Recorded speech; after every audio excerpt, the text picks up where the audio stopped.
اگر آپ چینل پر پہلی بار آئے ہیں تو ابھی سبسکرائب کر کے بیل آئیکن پریس کریں اور رہیں باخبر۔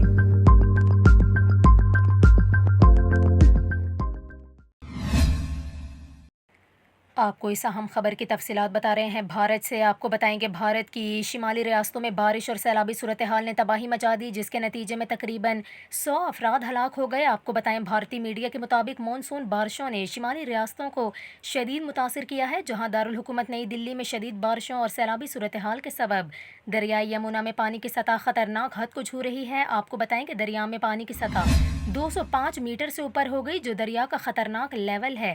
اس کے ساتھ ساتھ آپ کو بتائیں کہ میڈیا رپورٹس کے مطابق بارشوں سے سب سے زیادہ نقصانات ہماچل پردیش، اتراکھنڈ اور دلی میں ہوئے ہیں، جہاں سیلابی ریلیں گاڑیوں کو بہا لے گئے، پل ٹوٹ گئے اور سڑکوں میں گڑھے پڑ گئے۔ اس کے علاوہ آپ کو بتائیں کہ بھارتی میڈیا کے مطابق حکام نے سیلابی صورتحال کے خدشے کے پیش نظر نشیبی علاقوں سے لوگوں کی منتقلی شروع کر دی ہے، جنہیں شہر کے مختلف علاقوں میں لگائے گئے ریلیف کیمپس میں رکھا جائے گا۔ آپ کو یہاں پر یہ بھی بتائیں کہ نئی دلی کی حکومت نے سیلابی صورتحال پر نظر رکھنے کے لیے 16 کنٹرول روم قائم کیے ہیں۔ نئی دلی کے وزیر اعلیٰ اروند کیجریوال نے پریس کانفرنس میں کہا کہ گزشتہ 40 سالوں کے بعد نئی دلی میں اس طرح کی بارشیں ہو رہی ہیں۔ آخری مرتبہ نئی دلی میں 1982 میں شدید بارشیں ریکارڈ کی گئی تھی، جو 24 گھنٹوں میں 159 ملی میٹر تھی۔ اس لیے شہر کا ڈریننگ سسٹم اس طرح ڈیزائن نہیں کیا گیا جو اتنی بارشیں برداشت کر سکے۔ اس کے علاوہ آپ کو یہاں پر یہ بھی بتائیں کہ بھارتی میڈیا کا اس حوالے سے یہ کہنا ہے کہ محکمہ موسمیات نے ہماچل پردیش، جموں کشمیر، اتراکھنڈ، ہریانہ، دلی، اتر پردیش